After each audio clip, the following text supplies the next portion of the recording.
Hola, ¿cómo están? Muy buenas noches. Bienvenidos a 7.000 millones, el periodístico internacional de la televisión pública. Hoy en un programa donde vamos a estar hablando íntegramente sobre Venezuela, Álvaro. Sí, la verdad que Venezuela nos acompaña hace casi 4 años con el titular de crisis y siempre parece que va a terminar y no termina. Sin embargo, en este programa vamos a intentar hablar un poco de si es efectivamente este momento un momento final. Da la impresión de que ya no puede quedar todo como está, por 2 razones. Primero, un enorme desgaste político y sobre todo una gran crisis económica. Y segundo, el conflicto ha escalado a nivel internacional, a nivel de la geopolítica. Entraron los pesos pesados del mundo a tallar. Así que vamos a intentar conversar de eso con tranquilidad, con profundidad, como hacemos siempre en 7.000 millones. Ustedes también nos pueden hacer llegar sus opiniones a través de nuestra cuenta de Twitter, @7mmillones. Vamos a repasar lo que sucedía el martes pasado en Venezuela. Todo comenzó cuando el autoproclamado presidente encargado de Venezuela, Juan Guaidó, convocó a militares y civiles a salir a las calles para dar comienzo a la fase final de la Operación Libertad, con la que se buscaba poner fin al gobierno de Nicolás Maduro. Además, el líder opositor Leopoldo López, quien estaba en arresto domiciliario por una condena en la que debía cumplir más de 13 años de prisión, fue liberado por las fuerzas opositoras. Salí de mi casa acompañado de quienes me habían custodiado, porque se sumaron tanto los sectores militares, sectores del SEBIN, del DIGESIN, y cuando se firma el indulto, ese indulto fue acatado y yo fui liberado. Ante esta situación, y mientras cientos de venezolanos salían a las calles, el presidente Nicolás Maduro convocó a través de su cuenta de Twitter a sus seguidores para que también salgan a manifestarse. Nervios de acero, he conversado con los comandantes de todas las Redi y Sodi del país, quien me han manifestado su total lealtad al pueblo, a la Constitución y a la patria. Llamo a la máxima movilización popular para asegurar la victoria de la paz. Venceremos, publicó el mandatario en la red social. Originalmente, la convocatoria opositora fue en las inmediaciones de la base militar La Carlota para marchar hacia el Palacio de Miraflores, sede del gobierno venezolano. Mientras la tensión aumentaba en las calles, un video registró el momento en que un vehículo militar blindado atropelló a un grupo de manifestantes opositores. Los violentos enfrentamientos entre fuerzas a favor y en contra del gobierno de Nicolás Maduro continuaron a lo largo de toda la tarde, con decenas de heridos y detenidos.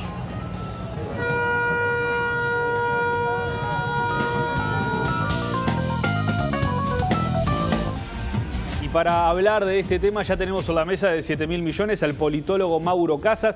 Bienvenido nuevamente, Mauro. Un gusto estar acá con ustedes, como siempre. ¿Por dónde podemos empezar a abordar este nuevo capítulo en esta historia de Venezuela? Bueno, realmente en el caso de Venezuela a veces se hace muy difícil etapizar, ¿no? Marcar cuándo empezaron los problemas, en qué etapa estamos. Yo no tengo tan claro, como dice Álvaro, si estamos ante el final de esta historia o ante un punto de quiebre. Realmente la capacidad de resiliencia que muestra el gobierno de Maduro rompe todos los manuales, por lo menos, ¿no? A veces yo repasaba un poco la ciencia política, si algo se ha dedicado a explicar y explica bastante bien. Hay otros fenómenos que no muy bien, pero uno que explica bastante bien es las caídas de los regímenes, los cambios de gobierno.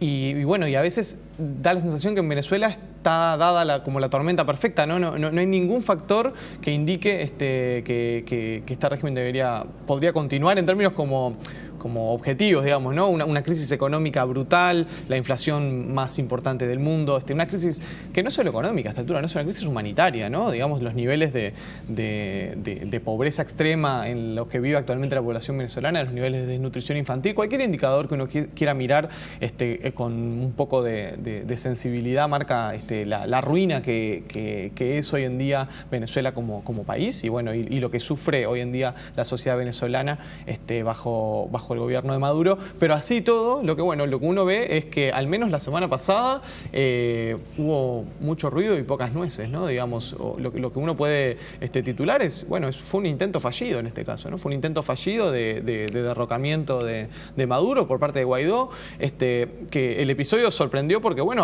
en tempranas horas de la mañana del martes pasado, el martes 30, cuando aparece el video de Guaidó en un destacamento militar en La Carlota y acompañado nada menos que Leopoldo López puesto en libertad, como imagen, digamos, simbólicamente era muy fuerte, ¿no? Era el preso político, es el preso político más importante de Venezuela, más allá de las opiniones que uno pueda tener luego personalmente sobre lo que ha hecho políticamente Leopoldo López y cuál es también qué responsabilidades le caben por episodios de violencia del pasado, ¿no? Porque bueno, a veces tampoco el mundo se divide de manera tan clara entre buenos y malos, ¿no? No quiere decir que porque el régimen venezolano tenga presos políticos, no quiere decir que todo lo que haya hecho Leopoldo López en su carrera política haya sido dentro de los marcos de la legalidad, ni mucho menos. Pero hecho ese paréntesis, el hecho político tenía una fuerza enorme, ¿no? Marcaba dos cosas muy importantes. Marcaba que Leopoldo López en libertad daba la pauta de que el SEBIN, el Servicio Bolivariano de Inteligencia, al menos una parte del mismo, ya no respondía a las órdenes del presidente, ¿no? El SEBIN era el que estaba a cargo de custodiar a López en su prisión domiciliaria y López estaba en libertad. O sea, los custodios o alguien o los guardias, lo que sea, se habían dado vuelta, para decirlo mal y pronto. Y el hecho de que Guaidó y López aparecieron también en un destacamento militar tiene que ver con cuál es la estrategia y cuál ha sido la estrategia de Guaidó de enero para acá, que es la de intentar meter una cuña en el seno de las Fuerzas Armadas, que en Venezuela no son un actor homogéneo, son un actor muy complejo, muy plural, digamos, porque Venezuela es un estado fuertemente militarizado y una sociedad fuertemente militarizada, donde distintos estamentos militares, distintas fuerzas, el Ejército, la Guardia Bolivariana, el SEBIN, que es el Servicio de Inteligencia, y las otras ramas de las Fuerzas Armadas, controlan parte del Estado, digamos, cumplen funciones mucho más allá de lo que serían las funciones más o menos normales de defensa o racionales de defensa o de custodia de un país. Por ejemplo, toda la gestión del crudo en Venezuela, de la extracción de petróleo, está bajo las manos de las Fuerzas Armadas, como para que también los televidentes hagan una idea del poder y el peso que tienen las Fuerzas Armadas en el Estado, el control que tienen sobre áreas estratégicas de política pública. Entonces, claramente, la estrategia de Guaidó tenía que ver con, desde enero para acá, con intentar romper a las Fuerzas Armadas como actor monolítico y aparecer, digamos, dentro de un cuartel en el cual, por lo menos en esa circunscripción, había militares que lo estaban apoyando, era un mensaje político con mucha fuerza. Ahora, ¿qué pasó después? Bueno, evidentemente fallaron dos cosas para la estrategia, para lo que esperaba Guaidó que llevase a un derrocamiento de Maduro. Falló la movilización popular, o sea, no hubo el nivel o el alcance de movilización que Guaidó y Leopoldo López convocaron y que esperaban. Y a nivel de sus alianzas internacionales hubo algo también que falló. Hubo alguien que le prometió algo a Guaidó y que luego no cumplió, o hubo un apoyo internacional más contundente por parte de Estados Unidos o de las otras potencias de la región, que tampoco terminó llegando. Entonces terminó en un empate, digamos, ¿no? Al final terminó en un empate.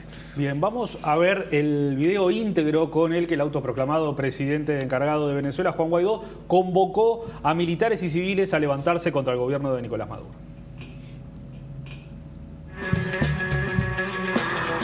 Pueblo de Venezuela, muy buenos días.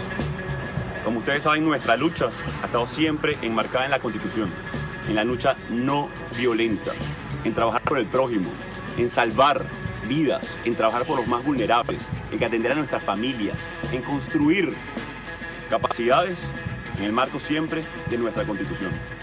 En ese proceso dijimos, cuando el pueblo esté en las calles, asumiríamos las competencias. Cuando la comunidad internacional respaldara ampliamente nuestra lucha, estaríamos con el pueblo de Venezuela. En este momento hacemos un gran llamado a los empleados públicos y a un componente fundamental, no solamente para la transición, sino para la reconstrucción de Venezuela, recuperar soberanía nacional, nuestras Fuerzas Armadas. Hoy, valientes soldados, valientes patriotas, valientes hombres apegados a la Constitución han acudido a nuestro llamado. Hemos acudido también al llamado. Nos hemos encontrado definitivamente en las calles de Venezuela. La Operación Libertad, los comités de ayuda y libertad, los invito inmediatamente a activarse. Los invito inmediatamente a cubrir las calles de Venezuela. El 1 de mayo empezó hoy. El cese definitivo de la usurpación empezó hoy. Contamos con el pueblo de Venezuela.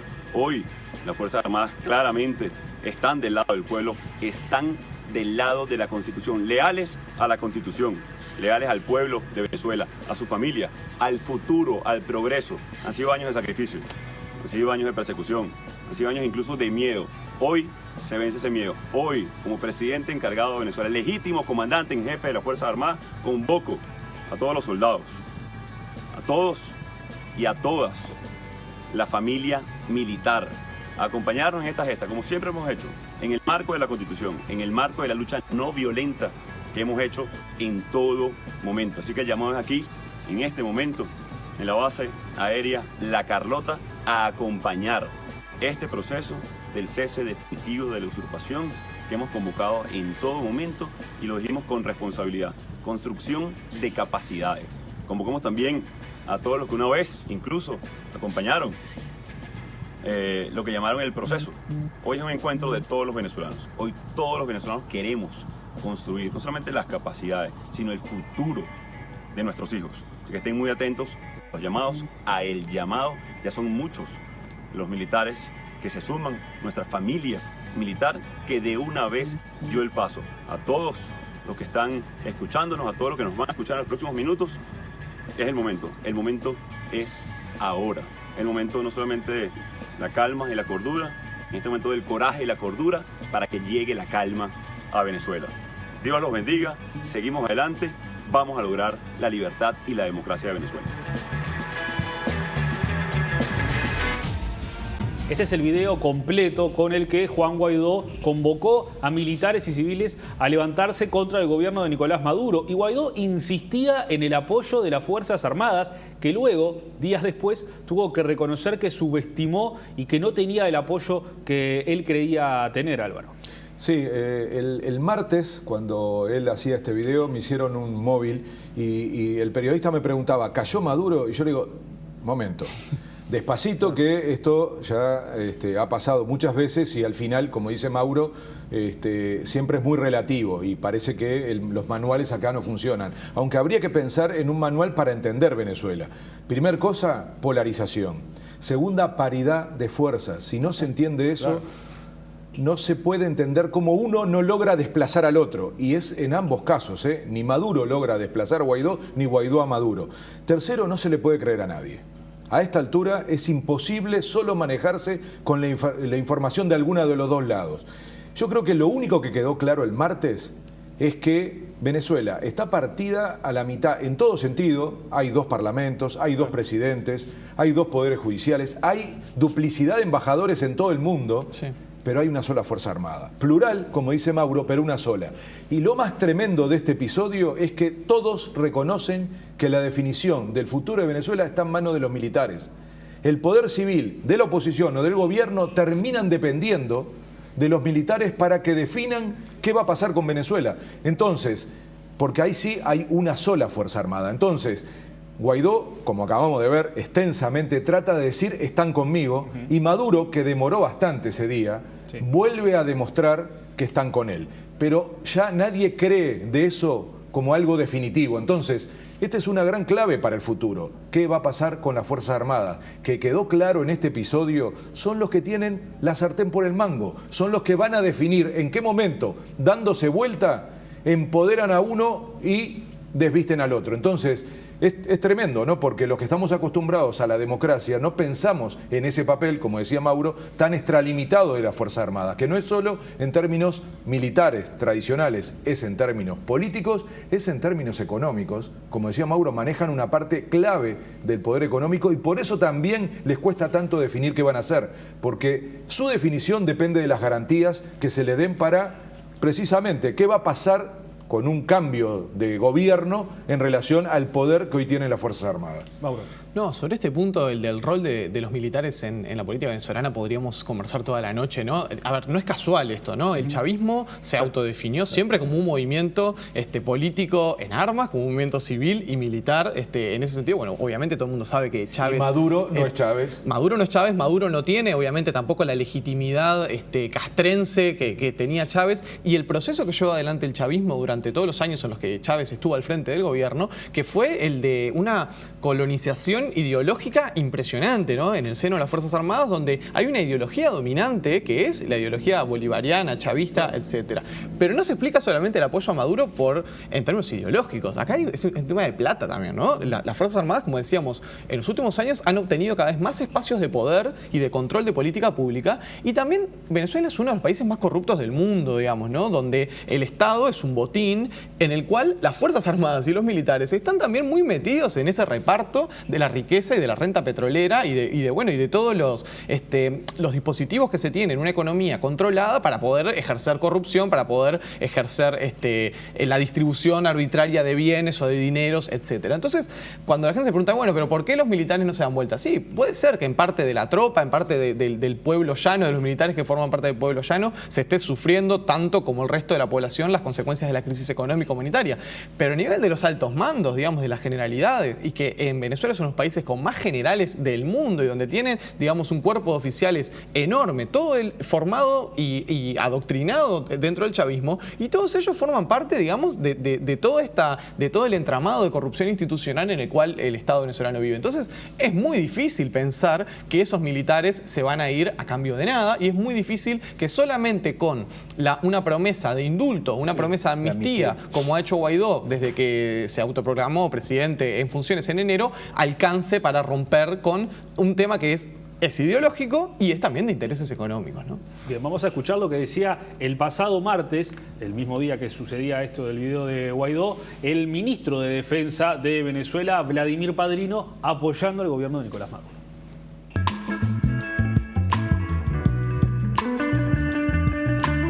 Es un acto, sin duda alguna, es un intento de golpe de Estado, sin duda alguna, de una magnitud mediocre,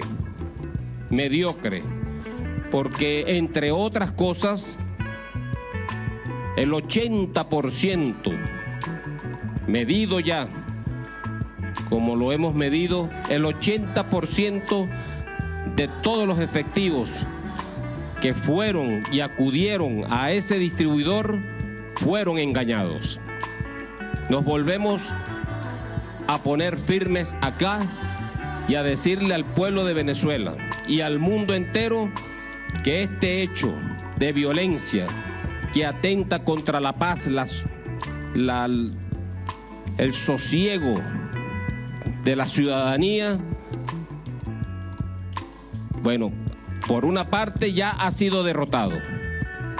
Y volvemos a ratificar los hombres de armas nuestro carácter eminentemente patriótico, eminentemente bolivariano, eminentemente antiimperialista. Y rechazamos rotundamente esta nueva agresión dirigida por factores del imperialismo norteamericano y por supuesto aquí ya han dado la cara los que están detrás y sus lacayos, pues. Y estos corazones y esta conciencia que brilla y reina en la Fuerza Armada Nacional Bolivariana será siempre una sola, con un solo horizonte: la libertad, la justicia, la igualdad, la democracia participativa, protagónica, el Estado social, de justicia, de derecho, los principios humanistas que recoge nuestra Constitución.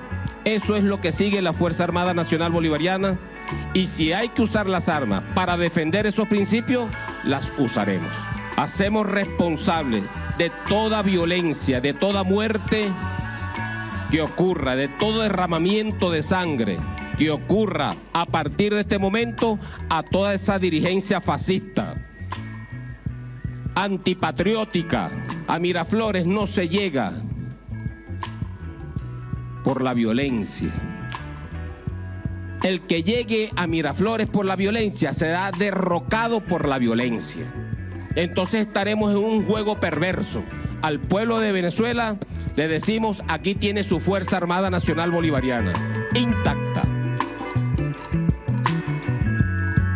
Así hablaba el martes pasado Vladimir Padrino, el ministro de Defensa de Venezuela, y luego de este intento fallido de golpe de Estado impulsado por el autoproclamado presidente encargado de Venezuela, Juan Guaidó, habló el presidente de Venezuela, Nicolás Maduro, y dijo que llegó la hora de combatir.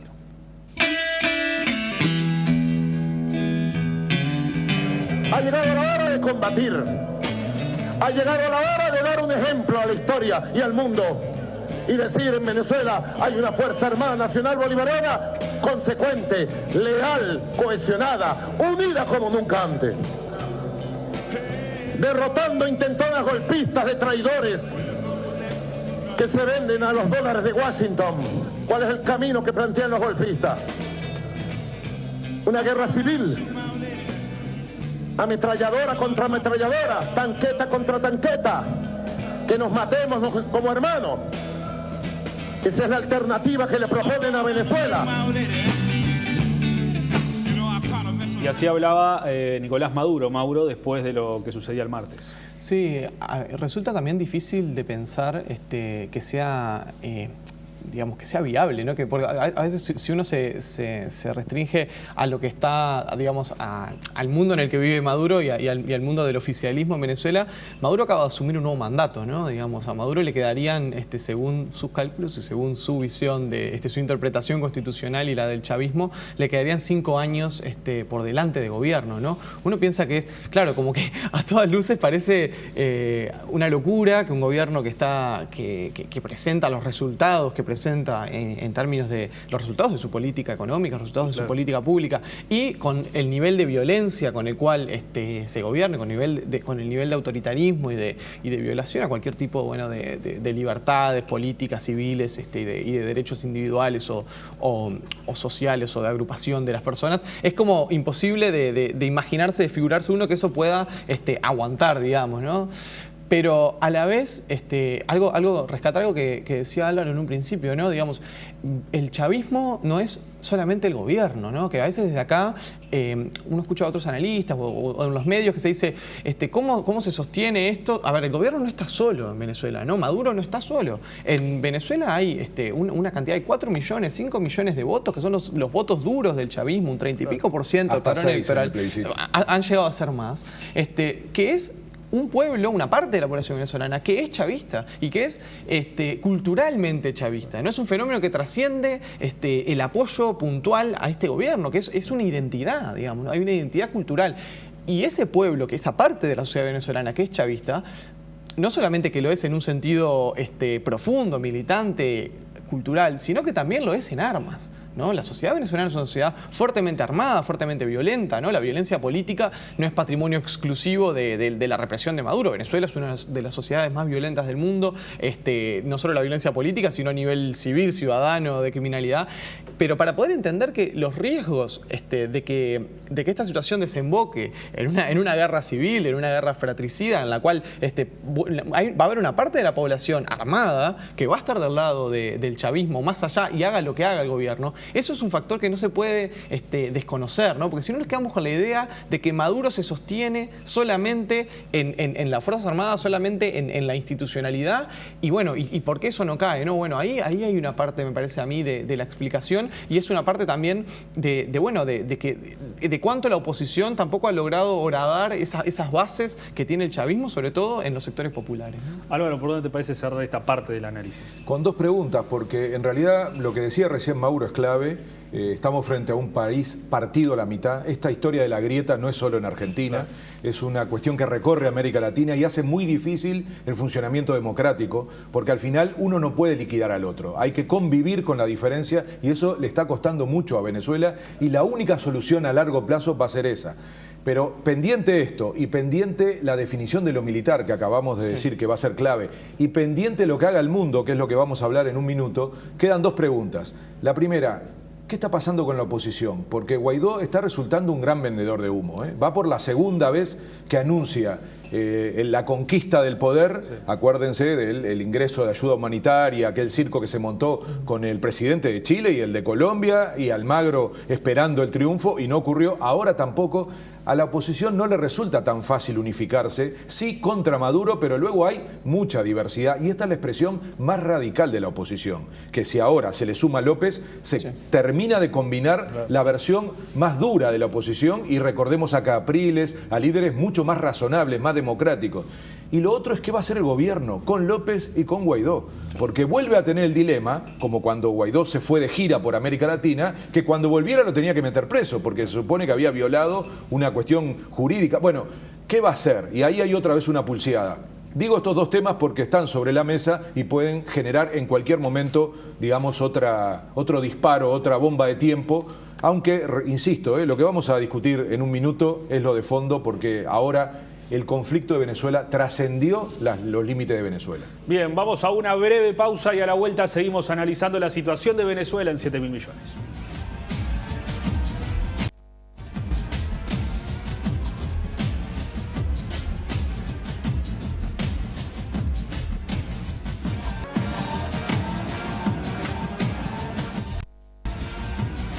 Seguimos en 7.000 millones por la pantalla de Televisión Nacional, hoy analizando lo que está sucediendo en Venezuela, algo que venimos analizando ya hace tiempo. Por ejemplo, antes de que comenzara esta cuarta temporada de 7.000 millones, hicimos un programa especial en febrero por lo que fue la reunión del Grupo Internacional de Contacto en Montevideo, el 7 de febrero. Vamos a recordar la declaración que leyó el ministro de Relaciones Exteriores de Uruguay, Rodolfo Noboa.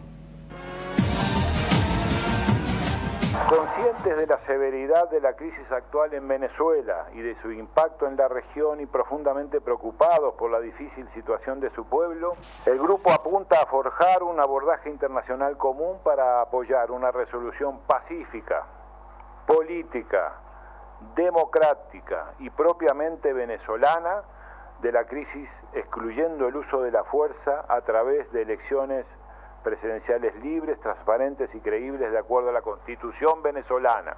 El CGI destaca que las libertades fundamentales y los derechos humanos de todos los venezolanos deben ser respetadas, deplora los muertos y heridos causados por el excesivo uso de la fuerza. El CGI también reconoce la crisis humanitaria que se continúa profundizando día a día, afectando a millones de venezolanos. La declaración ha sido adoptada por Uruguay, Unión Europea, Costa Rica, Ecuador, España, Italia, Portugal, Suecia, Alemania, Francia, Países Bajos y Reino Unido. Ustedes hablan de elecciones anticipadas dentro del marco de la Constitución. La Constitución de Venezuela no establece elecciones. En este sentido, ya se llevaron a cabo el 20 de mayo, incluso adelantadas por la propia oposición venezolana. Un sector decidió no participar, otro sector sí, y ahorita hablan de elecciones. ¿De qué están hablando? Eso no está dentro del marco de la Constitución. Quisiera preguntar en qué consiste este planteamiento. Creemos es que la solución al problema venezolano se puede comenzar a arreglar en la medida que se comience a hablar sobre elecciones. Nosotros no estamos poniendo plazos. Hasta ahora Guaidó se había manifestado contrario a este grupo por la posibilidad de que se planteara una negociación, un diálogo y no un llamado a elecciones. ¿Sienten que con esta resolución se pueden acercar a tener una negociación con Guaidó y que los puede alejar del gobierno de Nicolás Maduro, que insiste en que solo las elecciones legislativas son las que quedan pendientes en Venezuela? No hay negociación posible sin diálogo. Y aún las elecciones tienen que ser de alguna manera acordadas. Las elecciones serán libres. Esas cosas necesitan necesariamente de un diálogo. Por eso, negarse al diálogo me parece que lo que hace es bloquear las posibilidades de entendimiento. Y como decía Álvaro, la situación en Venezuela rompió con las fronteras, se transformó en un tema internacional y Uruguay, más precisamente Montevideo, fue protagonista de esta reunión del Grupo Internacional de Contacto. Previamente hubo una reunión del Mecanismo de Montevideo. Parecía que se formaba algo grande que iba a actuar sobre Venezuela, pero pasado el tiempo, hoy no hay muchos avances sobre estos dos grupos, el Grupo Internacional de Contacto y lo que era el Mecanismo de Montevideo. Pero Venezuela fue un tema y es un tema internacional, Mauro. Sí, hago una nota al pie más que me surgía de las palabras de Nin cuando hablaba, de si que no se podía poner tampoco un emplazamiento al gobierno venezolano para llamar a elecciones, tampoco tiene ninguna capacidad la comunidad internacional para hacerlo. Pero en todo caso, si hubiera elecciones, también deberían ser con el chavismo, ¿no? Digamos, pensar que, obviamente para la oposición probablemente ahí el cordón rojo sea el propio Maduro, pero pensar que pueda haber una elección donde algo se determine y eso tenga alguna sostenibilidad en el tiempo sin la participación del chavismo. El chavismo como actor político, como decíamos, como actor social existe y como actor político va a seguir existiendo y va a seguir representando a una buena parte de la población, ¿no? Incluso en un momento hace un par de años atrás, cuando las cosas estaban más a nivel de violencia política en las calles, más movidas en Venezuela, había quien decía que eso electoralmente había terminado favoreciendo al gobierno, que era como el garante en algún sentido dentro de lo pésima que estaba la situación, el garante de cierta estabilidad o de cierta seguridad para los ciudadanos frente a quienes desestabilizaban y estaban en las calles, ¿no? Solo para decir que esto, incluso con elecciones, no se resuelve de manera fácil, ¿no? Y quien piense que un próximo gobierno en Venezuela, incluso si fuera un gobierno de quienes hoy están en la oposición, puede resolver los profundos problemas que hoy tiene la economía y la sociedad venezolana en un abrir y cerrar de ojos, también está muy equivocado, ¿no? No quiero seguir ahondando en esta beta pesimista, pero bueno, es algo que rompe los ojos, ¿no? Que esta situación, incluso si hay elecciones, tendrían que ser con el chavismo, y que gane quien gane esas hipotéticas elecciones, no se resuelve la crisis social y política, ¿no? Pero bien, yendo al marco internacional, ¿no? del conflicto. Claramente Venezuela se ha convertido hoy ya en un espacio de disputa entre las grandes potencias, ¿no? El hecho de que tanto Rusia como China como Irán hayan progresivamente aumentado su nivel de apoyo y siendo más contundentes sus declaraciones de apoyo a Maduro, eso ha obstaculizado lo que, en un momento del verano parecía que era una posibilidad, ¿no? Tal vez nunca fue la posibilidad más cierta, pero estaba la especulación de que Estados Unidos pudiera intervenir en Venezuela, estaba la especulación de que otros gobiernos de la región, de que el gobierno de Bolsonaro en Brasil, el gobierno de Iván Duque en Colombia o el propio gobierno de Piñera en Chile habían hecho declaraciones más que contundentes. Todos ellos hablaban de que no se descartaba la vía militar. Ni que hablar Luis Almagro, que es todo un capítulo aparte en esta crisis, ¿no? Pero secretario general de la OEA, que desde hace años no promueve ningún tipo de mecanismo de diálogo ni de salida negociada, ni mucho menos, sino que se ha dedicado directamente, ha sido tal vez hasta el más belicista de todo, ¿no? En esto de halcones y palomas, como dicen los norteamericanos en política exterior, Almagro en este tema ha sido el más halcón de todos, el que más ha hablado directamente de no descartar la vía violenta para terminar con el gobierno de Maduro, ¿no?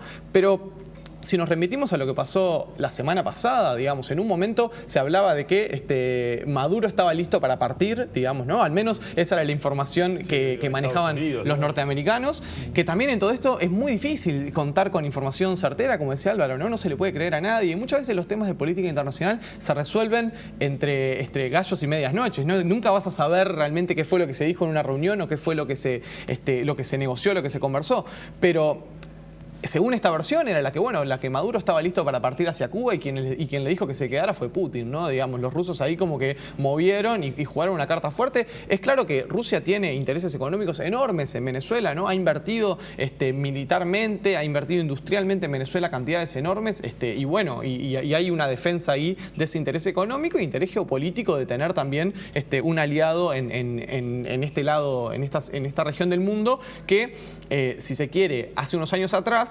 estaba un poco más repartida la cosa, o parecía que estábamos en un mundo más parecido al mundo multipolar y en el auge de los BRICS, etcétera, con el Brasil del PT, con la Argentina de los Kirchner y todo eso. Hoy esa ilusión, digamos, de la multipolaridad un poco se ha ido desvaneciendo de la mano de que en América del Sur han ido ganando gobiernos mucho más alineados a los intereses geopolíticos de Estados Unidos, como Bolsonaro en Brasil, como Macri en Argentina, Piñera en Chile. Concluyo con esto. En ese marco, ¿es razonable que China y Rusia dejen o le suelten la mano a su último, tal vez, aliado firme, incondicional en América del Sur? Y parece que no. Tal vez en otro momento esto podía verse como en términos más multilaterales. Ahora parece que estamos como más en un revival de la Guerra Fría, ¿no? Vamos a acercarnos a Uruguay para que Álvaro nos traiga el cable a tierra que siempre hace aquí en 7.000 millones, y vamos a escuchar lo que decía la semana pasada el subsecretario de Relaciones Exteriores de Uruguay, Ariel Bergamino, porque el Grupo Internacional de Contacto tenía previsto la semana pasada reunirse en Venezuela con Juan Guaidó y ese viaje se suspendió, luego se reunieron en Costa Rica. Vamos a escuchar lo que decía Bergamino.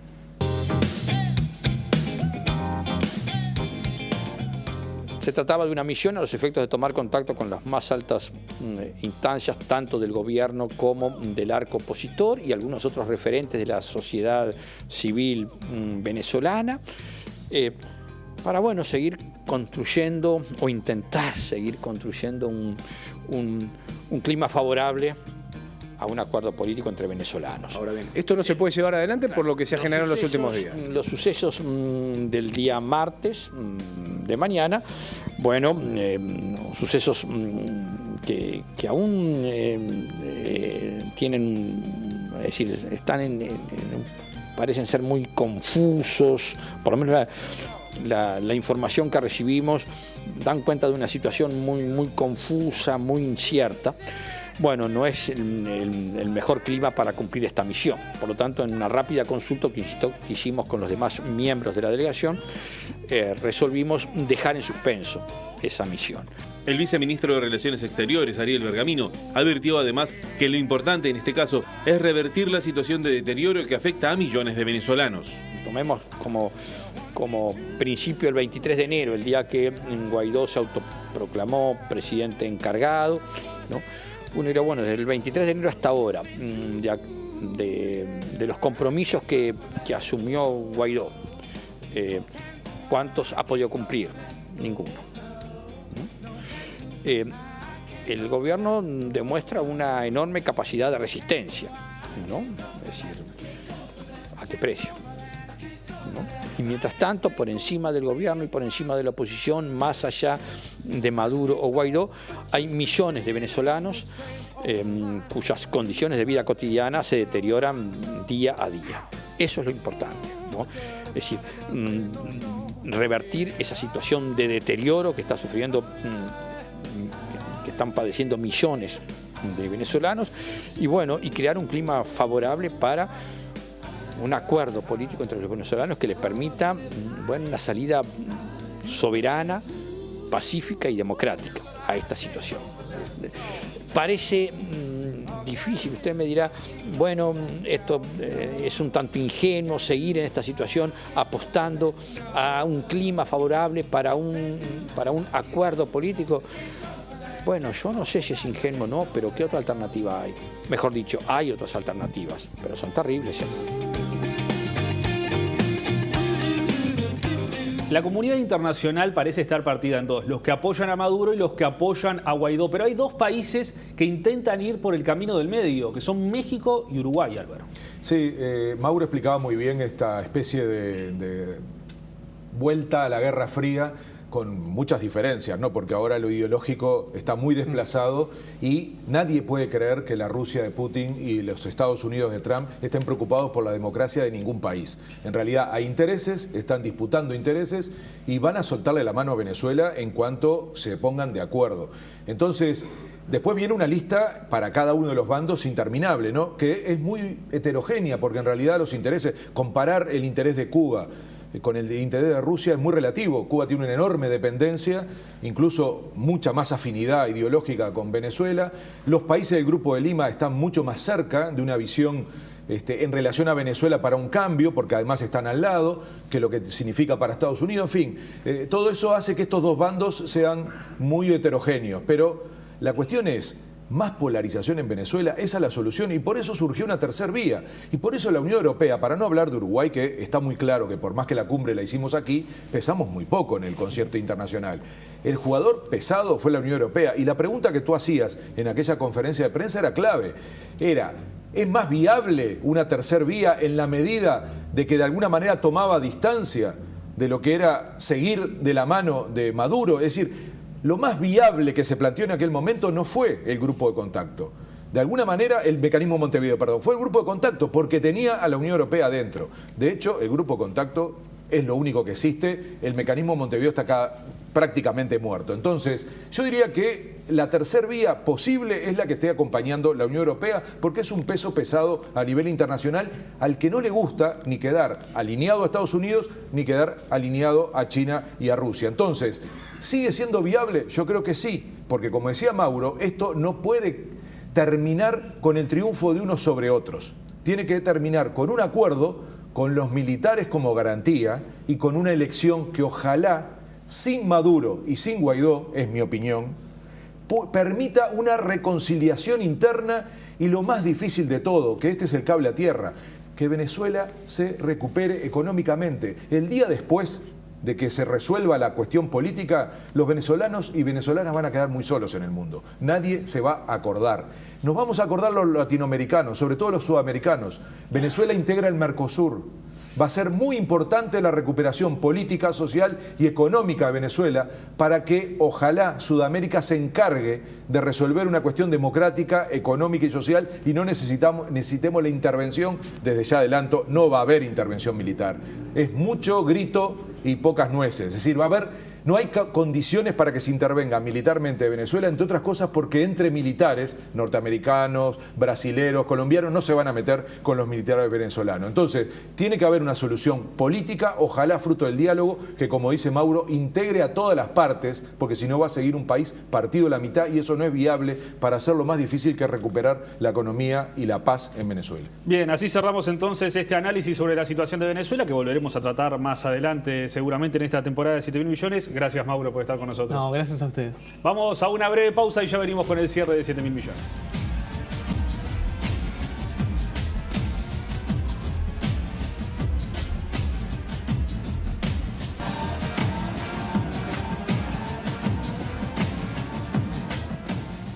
Muy bien, llegamos al final de este programa de 7.000 millones donde estuvimos hablando de Venezuela. Les recuerdo que la repetición es el domingo a las 11:30 de la mañana y que a partir de mañana pueden ver este y todos los programas de las 4 temporadas de 7.000 millones en el canal de YouTube de Televisión Nacional y también en la videoteca de TNU. Llegamos al final como siempre con música. En esta oportunidad nos vamos a ir con Gilberto Gil, que estuvo en estos días en Uruguay. En esta oportunidad estuvo haciendo su versión acústica en MTV en 1994. Con su música nos retiramos y nos encontramos el próximo lunes a las 20 horas por la pantalla de Televisión Nacional. Gracias por estar.